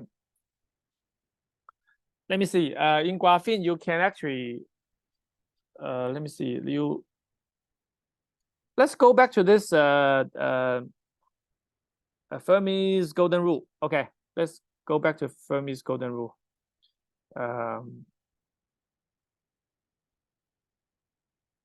Let me see. Okay, here. Copy.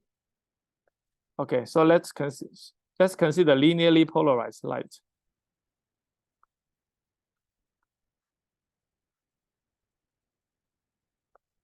Okay, I mean, it's a good question. So let's.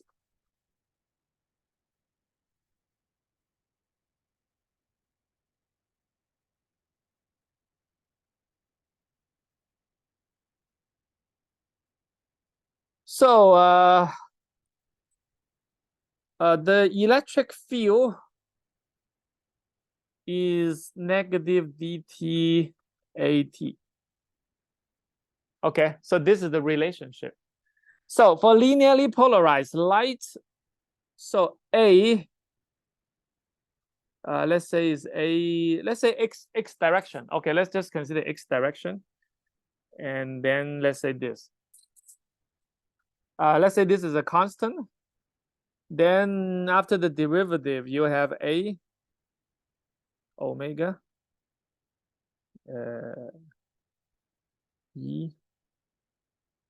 Okay, so basically AX equal to E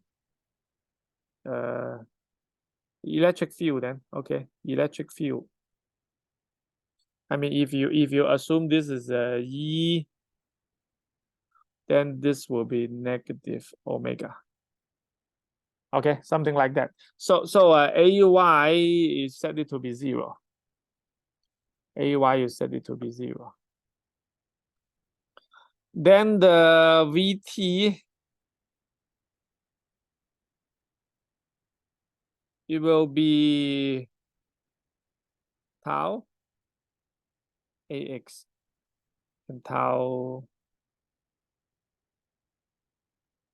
Okay, so the Y part is 0. The Y part is 0. So you and is real. So you just set it to be.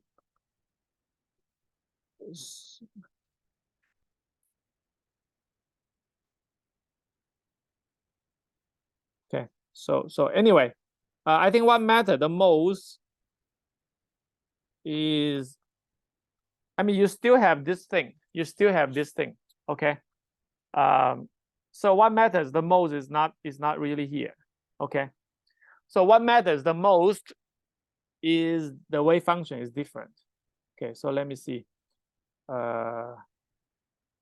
Okay. We go back to check this part. Okay. So the transition probability.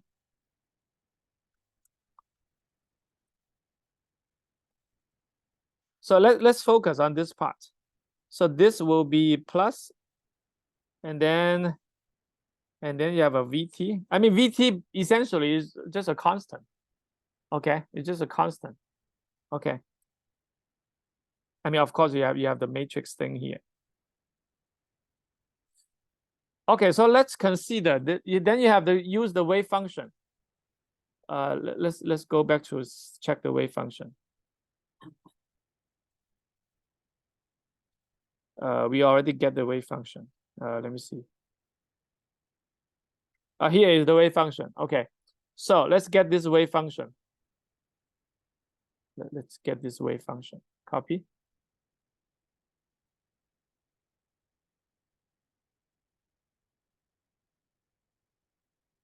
Okay, so you have this part. We only consider the middle part then. I mean, the square root thing doesn't really matter too much. Okay, here, you first, this is a complex conjugate, so you need to add the negative sign here. Okay, and then here, you have the VF EC tau AX 0110. Okay, so that's one part. Then another part is copy. Okay, so you have this. Then here you use the plus. Here you use the minus. Plus. This is minus. Okay. Then this two things will cancel, so it doesn't really matter. And then you have the 1/2, and then all the other thing you just include them. Then what matters is here.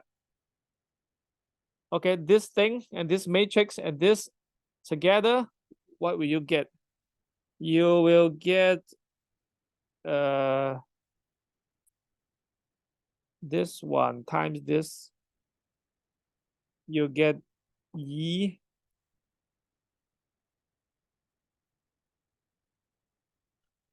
tau. Okay. I mean, you can let's calculate this step by step then. This one will be EI tau, and it will be 1. And then this thing will be, we just sum them together, okay?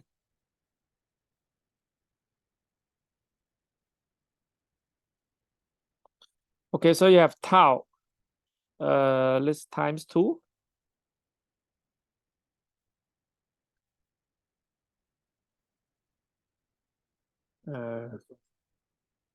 Sorry, I forgot the complex conjugate here. You have a complex conjugate. Complex conjugate. Otherwise, complex conjugate. Yeah, this thing has a complex conjugate. So this will be minus. Okay, so you will have minus.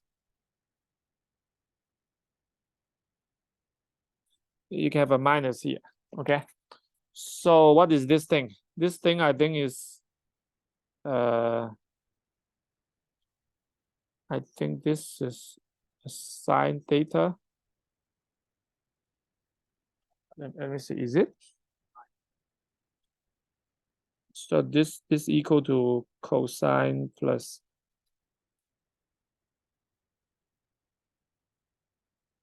Yeah, so just double check then. I okay, so the minus then will be I. Okay, will be I. You have an I here.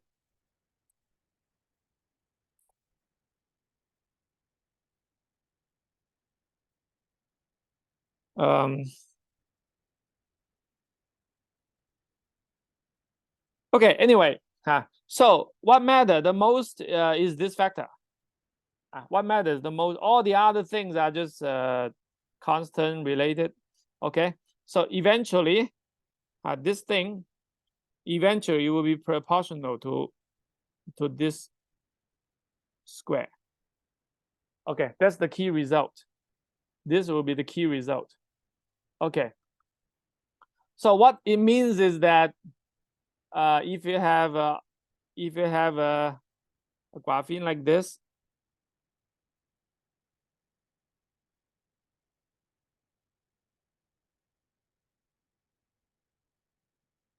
okay, if you look from the top, let's say if you look from the top, you see a cone like this.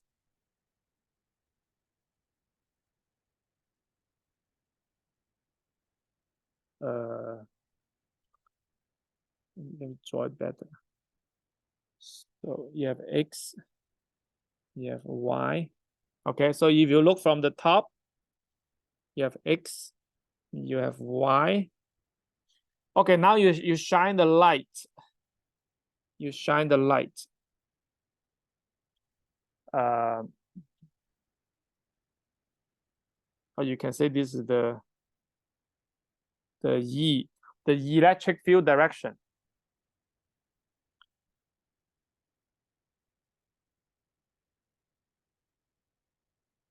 Let me see.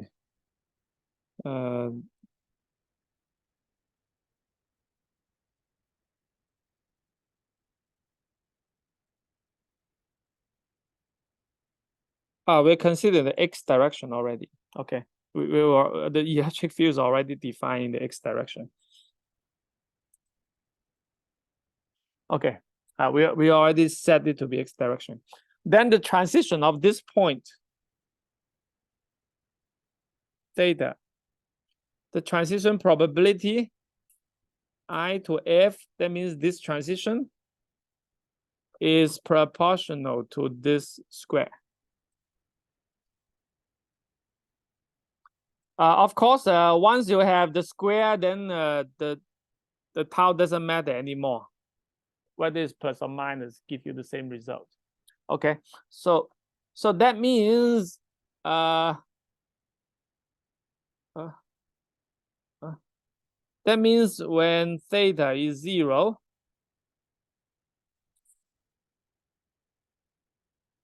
the transition is 0. When theta is pi over 2, the transition is maximum. Okay, what does it mean is that you shine the light along the x direction, the transition on this state is 0. But the transition here is the maximum. Okay, and they just follow this rule. So if you plot it out,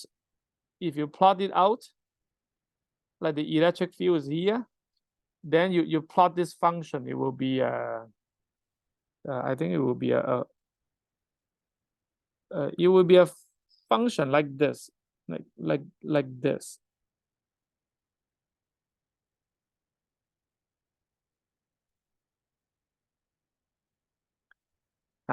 I mean, you have a kind of an intuitive way, like the electric field causes the electron to oscillate, right? So if you're here, it looks like it's easier to oscillate. This is more difficult to oscillate. I mean, I'm not sure whether this is a good picture or not, but kind of you can use some simple cartoon to remember it. Probably is not a good picture to consider oscillation in the K space.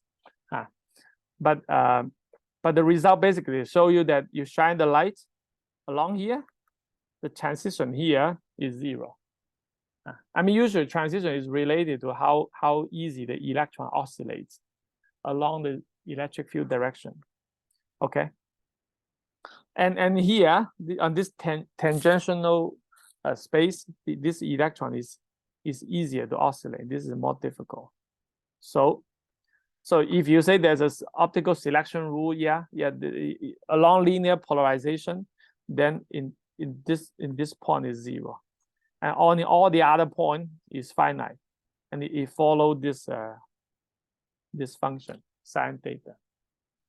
Okay, so in principle, you can do a pump probe measurement to detect the thermalization of the electron. I think when I was a student, I considered that, but it's just very difficult. Basically, I mean, if you can realize it, that would be amazing. Basically, let's say you look from the top, you have a cone here. Let's say let me draw the cone again. Let's say you design a pump probe measurement.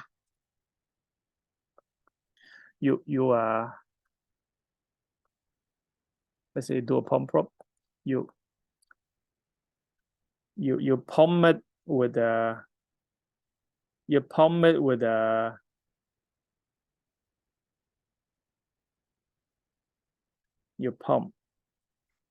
with a EX. Okay, then you probe. How can I draw it? Like this. Okay, with the Y. I don't know how to.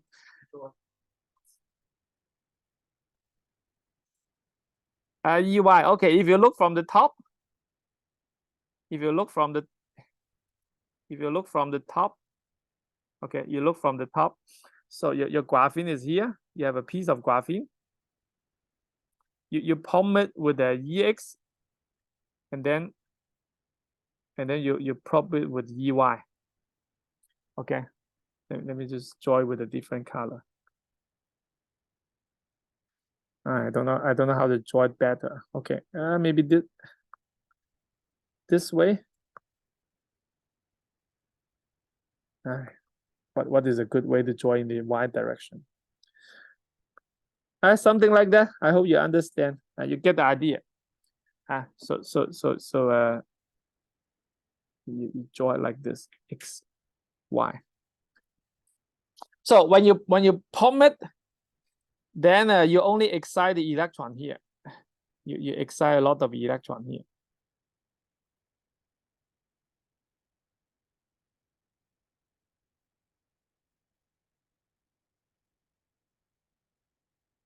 So let's say the electron they don't relax. Then instantaneously you have a cone that is with the electron distributed in this way. Then you're probing the transition. Now you're probing the transition here. Okay, you're probing the transition like this. You're probing the transition in this part. So you see they don't overlap, right? So in principle, once you pump, you immediately probe, you will see the, let's say you probe the transmission. Immediately you see that the transmission will be let's say initially the transmission will be low. Okay, will be low. Okay, initially your transition will be low.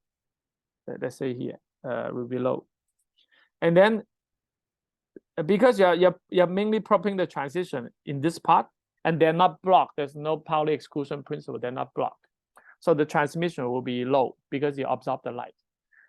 And once you pump it here, the transition is still low, but later they are going to relax, right? They're going to scatter with each other, and very quickly they become isotropic. Very quickly they will be everywhere. They will become isotropic because thermalization has no direction. They just get thermalized and they distribute it isotropically. Then that means very soon you have a blocking effect. So your transmission will increase. Okay, your transmission will increase. Will increase.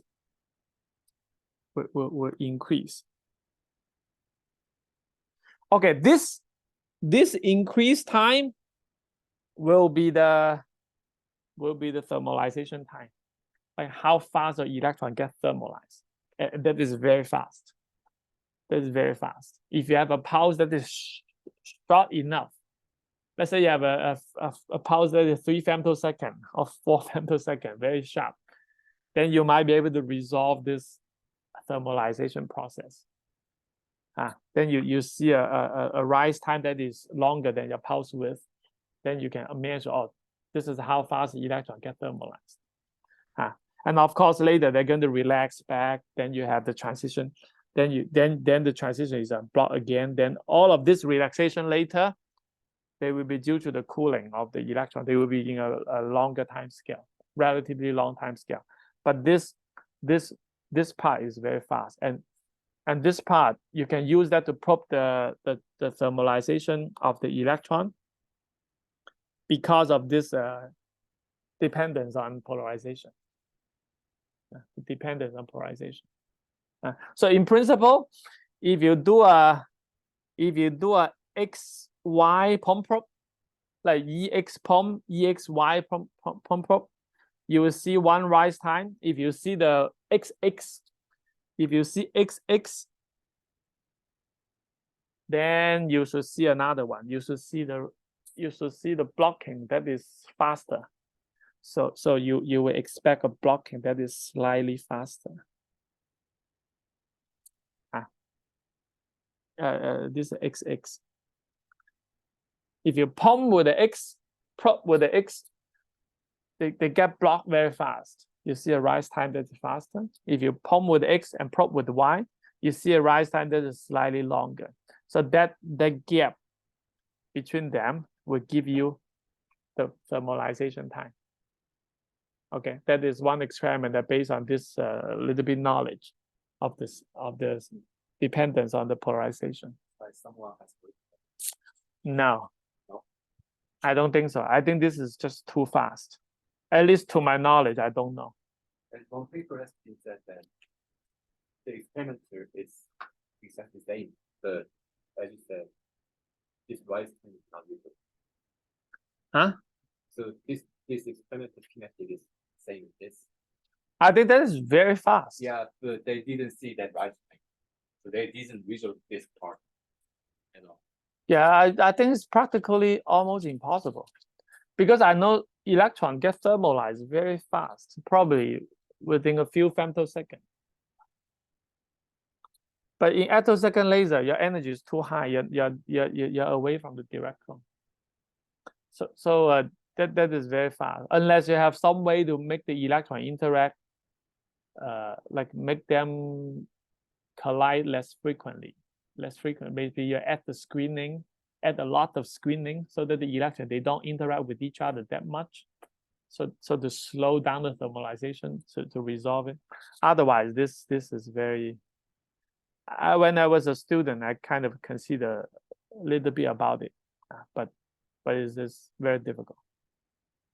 I mean, you can do this experiment. You do probe rotated polarization. I think you'll find it just exactly the same. No difference. Particularly at that time, I was using a laser that is like the best I can tune is like around 30 femtosecond. I mean, there's no way that you can resolve such a fast process. Okay, do you have any other questions? I mean, I think it's an interesting question. But you just see that the answer is just Fermi's golden rule. And you make use of the wave function that we obtain for graphene. So it's actually not too difficult. So everything comes from the Hamiltonian and the wave function and the matrix elements. Okay, any other questions? Okay, if no, then we'll stop the lecture here. Thank you.